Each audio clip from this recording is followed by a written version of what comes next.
स्वामी जी गुरु बाबा एक पेंट नीचा कर दियो। झूठे बागदा के झूठे बागदा के बन कदली चल गए। जरूर कहे छो स्वामी जी एक केलर पुरन में 5 पुत जन्म ललके। स्वामी जी वो पुत मर गला।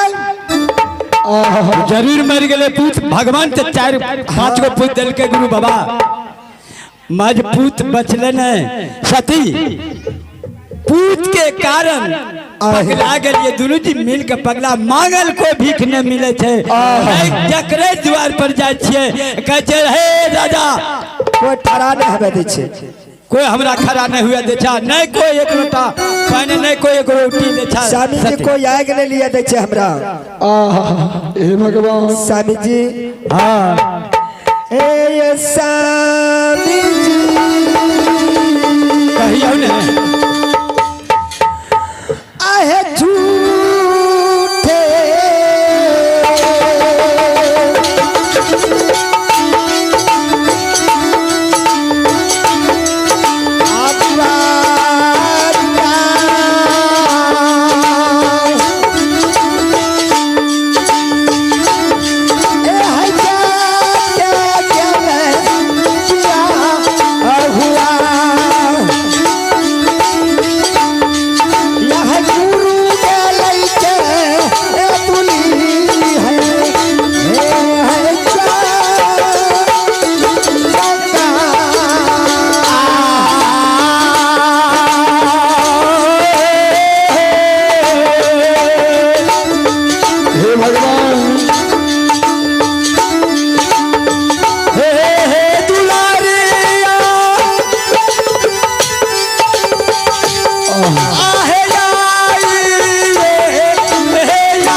गुरु बाबा आवे छे।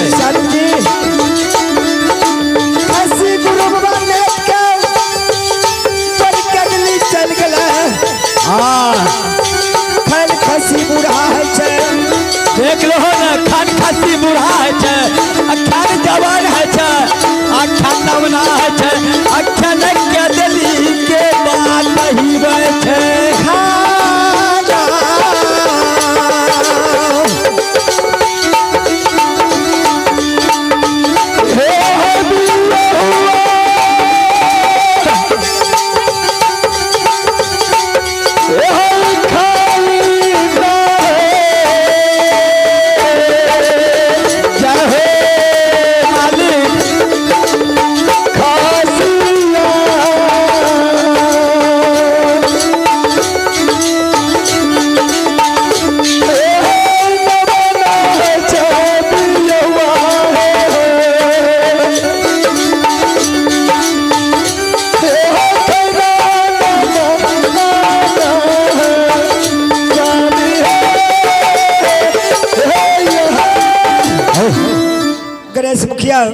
जयपुर ग्राम के निवासी अय माँ भगवती बाबा धर्मराज के दरबार में संदर 21 रुपया का नोट प्रदान किए हैं।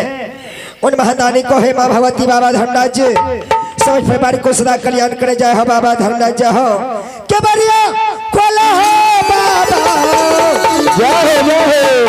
क्या बढ़िया खोला हो बाबा जैला पुजरिया तो हर दुआरिया के बढ़िया खोला हो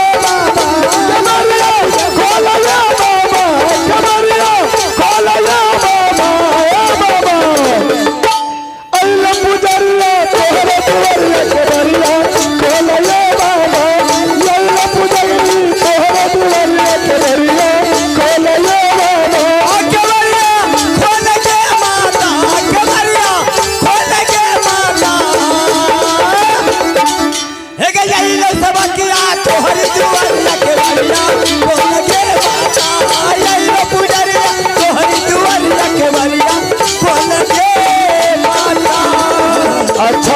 सती गुरु के नेतल खसी आदि। स्वामी जी खैन बूढ़ा है छे खैन नमना है छे स्वामी जी स्वामी जी